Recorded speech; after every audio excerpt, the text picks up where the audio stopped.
Top quality और consistent performance के लिए सिर्फ सिल्वर पंप्स। टॉप क्वालिटी और कंसिस्टेंट परफॉर्मेंस के लिए सिर्फ सिल्वर पंप्स, नाम याद रखना।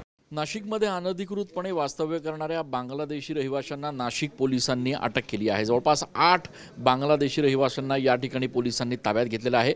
विशेष म्हणजे या कारवाई दरम्यान ज्या बिल्डरच्या साइटवर हे सगळे बांगलादेशी काम करत होते त्या ठिकाणी गुप्त माहितीच्या अधिकारी या सगळ्या लोकांना ताब्यात घेण्यासाठी या पोलिसांनी देखील वेषांतर केलं। यातल्या काही पोलीस अधिकाऱ्यांनी मजुराची भूमिका निभावली, काही जणांनी सुपरवायझरचा रोल अदा केला आणि ही माहिती काढत या बांगलादेशी रहिवाशांना ताब्यात घेतलेलं आहे। माळी साहेब, नेमकं किती आव्हानात्मक होतं? आपण स्वतः वेषांतर केलं होतं ही कारवाई करण्यासाठी? माननीय पोलीस आयुक्त सर तसेच माननीय DCP सर यांच्या पूर्वी दिलेल्या सूचनांप्रमाणे माननीय मिटके सर ACP सर तसेच माननीय आमचे वरिष्ठ पोलीस निरीक्षक मुदगल सर यांनी आम्हाला जे मार्गदर्शन केलं आणि मला मिळालेल्या गुप्त बातमीदारामार्फत आम्ही काही कन्स्ट्रक्शन साईटवर फिरत होतो। तसेच आम्हाला त्या एका साईटवर बांगलादेशी नागरिक असल्याची बातमी मिळाली। ती बातमीची खात्री करण्यासाठी मी स्वतः व माझ्यासोबतची टीम असे वेषांतर करून त्या ठिकाणी 4 दिवस आम्ही ट्रॅक केला त्या लोकांचा आणि ट्रॅक केल्यानंतर आम्हाला ज्यावेळेस खात्री पटल्यानंतर आम्ही सदर इस्मांना ताब्यात घेतले। वेषांतर करत असताना तुम्ही नेमका कुठला वेश धारण केला? लेबर म्हणून मी तिथे थांबलो होतो साहेबांबरोबर आणि लेबर म्हणून थांबताना नाईट पॅन्ट वगैरे घालून लक्षात येणार नाही, शेविंग न करता थोडंसं डोक्यावर रुमाल वगैरे बांधून त्याच्यात हिंदी बोलून मिक्स झालो आणि हिंदीचा फायदा थोडासा झाला।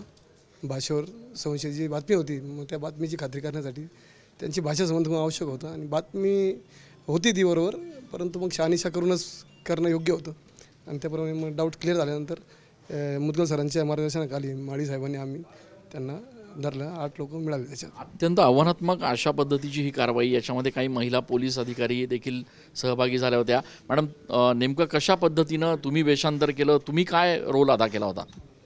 आम्ही सिव्हिल ड्रेसमध्येच गेलो होतो। रात्री सुरुवातीला यात्रा हॉटेलच्या तिथे गेलो, तिथून एक व्यक्तीला घेतला आणि मग त्याच्यानंतर घरी गेलो। तिथे भाडेकरू म्हणून ते जिथे राहत होते त्या ठिकाणी गेलो, रेकी करून मग त्यांना ओळखून आम्ही त्यांचे डॉक्युमेंट्स आम्ही जप्त केले त्यांचे, तेव्हा त्याच्यावरून तपास। नाशिक पोलिसांनी अत्यंत आव्हानात्मक अशा पद्धतीच्या या संपूर्ण कारवाई दरम्यान 8 लोकांना ताब्यात घेतले। मुदगल सर, पुढची कारवाई कशी असणार आहे? आता या लोकांना तर आपण ताब्यात घेतलंय, मात्र ते ज्या साईटवर काम करत होते, ज्या ठिकाणी ते राहत होते, त्या लोकांना आपण आयडेंटिफाय करू शकलो आहोत का? आता मान्य पोलीस आयुक्त सरांनी आपल्याला जे सांगितलेलं आहे की बाबा याच्या पुढे आणखी ड्राईव्ह चालवण्यात येईल आणि ते लेबर कॅम्पमध्येच राहत होते।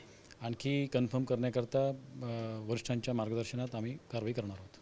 चव्हाणके साहेब, ही संपूर्ण ज्यावेळेला ऑपरेशन आपण करत होतो त्यावेळेला जीवाची निश्चितपणे भीती होती, जीवावर उदार होऊन सगळे रोल तुम्ही अदा केले, महिला कर्मचारी याच्यामध्ये सहभागी होत्या, किती आव्हानात्मक होतं?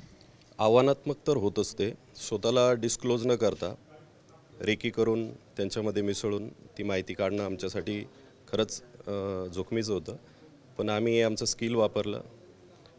म्हणतात ना, पोलीस पण एक चांगला ॲक्टर असतो, त्याप्रमाणे आम्ही चांगली ॲक्टिंग केली आणि ही कारवाई घडून आली। नाशिक पोलिसांच्या या कारवाईचं सर्वत्र कौतुक होतं आहे। 8 बांगलादेशी अनधिकृतपणे राहणाऱ्या रहिवाशांना पोलिसांनी अटक केलेली आहे। विशेष म्हणजे या आव्हानात्मक अशा पद्धतीच्या कारवाईमध्ये पोलिसांनी वेषांतर केलं आणि त्या सगळ्या पोलीस कर्मचाऱ्यांना साथ मिळाली, त्या महिला पोलीस कर्मचाऱ्यांची देखील। त्याच्यामुळे पोलिसांच्या या एकूणच कारवाईमुळे आता नाशिककरांची देखील छाती अभिमानानं फुलून आली आहे। कॅमेरा पर्सन प्रसाद पवारसह मी चंदन पूजाधिकारी, TV9 मराठी।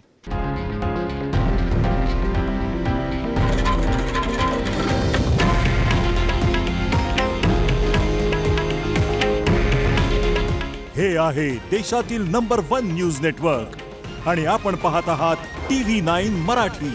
काळजी तुमची, हित महाराष्ट्राचं।